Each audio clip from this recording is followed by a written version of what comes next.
Nabanggit niyo po kanina si Basha. So naalala ko yung pelikula ni Popoy at ni Basha, yung One More Chance. At ngayon po, pagpasok natin dito sa hall, nakita ko po yung matatapang nating mga citizens na nag-file ng unang impeachment complaint noong 19th Congress. May I request them to please rise?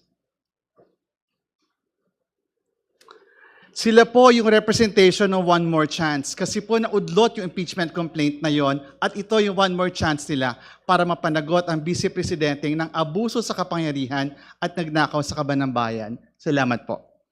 Nais ko pong bigyan diin, Madam Chair, yung desperadong attempt ni VP Sara at ng kanyang asawa para intimidate tayo dito sa Committee on Justice at ang mga miyembro nito. Tulad po na nabanggit ninyo nito nakaraang Lunes, nagpunta po sila sa City Prosecutor's Office, ang mga abogado ni Attorney Manasseh Scarpio para po ireklamo at magsampa ng kaso sa mga miyembro ng Committee on Justice. Kaya lang po, parang may favoritism si Attorney Manasseh Scarpio dahil iilan lang po tayo na mga binanggit niya sa kanyang kaso at hayaan niyo pong bigyan ko ng shout-out ang mga classmate ko sa kasong ito. COJ Chairperson, Representative Jervil Luistro, Representative Leila de Lima, at Representative Chel Jokno. Ang masasabi lang po natin dyan, manalimin po sila para makita nila kung sino talaga ang totoong nagkasala sa batas, lumabag sa batas, at nagkasala sa sambayan ng Pilipino. Hindi porket nadiskubre ng komite ang 630 covered transactions na nagkakahalaga ng 6.77 billion in total ay nilibag agad ang kanilang karapatan. Hindi rin dahil may 33 suspicious transactions sila na posibleng kaugnay na unlawful activities gaya ng money laundering at droga ay dapat bigyan sila agad ng proteksyon ng korte.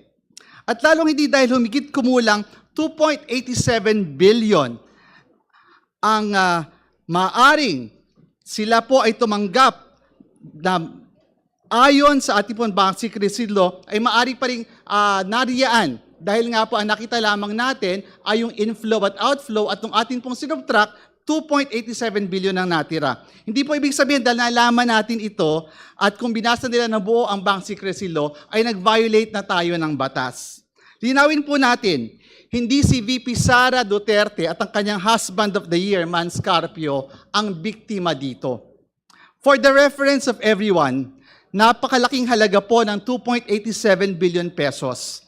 Aabutin po ng ang isang minimum wage earner sa Metro Manila ng 11,300 years para kitain ang 2.87 billion pesos. 11,000 years pong pagtatrabahuhan ng isang manggagawang Pilipino.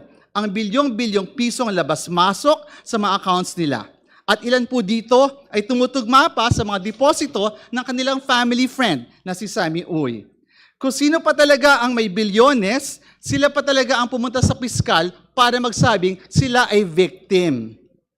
On a related note, same day last week, lumabas ang ICC decision tukol sa jurisdiction sa kaso ni former President Rodrigo Duterte. Kasabay ito ng pagputok ng sworn testimony ni former Senator Trillanes at ng reports ng AMLC. Nagkumpirma pa sa mga questionabling bank transactions ng mag-amang Duterte. Kung sino pa talaga ang pasimuno ng drug war, sila pa talaga ang may bilyong-bilyong drug money. It was no coincidence that these developments fell on the same day. It signaled that accountability is catching up. Simula na ito ng paniningil sa mga Duterte at hindi ang complaint ni Atty. Man Scarpio at kahit ano pang legal harassment ang makakapigil sa pagtiyak natin sa pananagutan. The committee will never bow down to millionaires, drug syndicates, or thieves. Our allegiance only lies with the Constitution and the Filipino people. Again, we will not bow down to billionaires, drug syndicates, or thieves. Gagawin natin ang ating trabaho at pananagutin ang nang abuso sa kapangyarihan at nagnakaw sa kaban ng bayan. Maraming salamat, Madam Chair.